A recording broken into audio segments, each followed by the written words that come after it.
Welcome to our channel. If you want to export call logs from Nest app, step by step, follow these step-by-step instructions to ensure your settings are properly configured.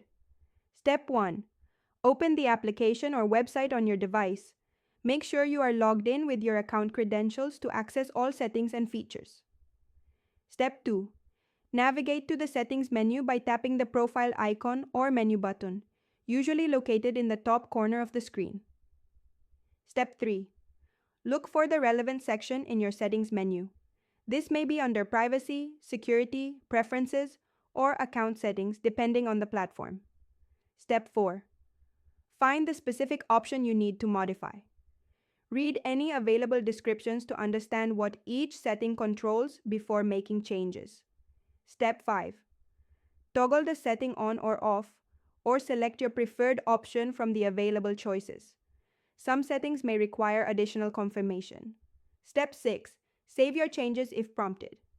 Some platforms save automatically, while others require you to click a Save or Apply button. Step 7.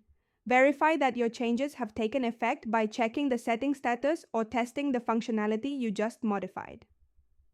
Step 8. If you encounter any issues, restart the application or check for updates. Contact support if the problem persists. Don't forget to like this video and subscribe to our channel.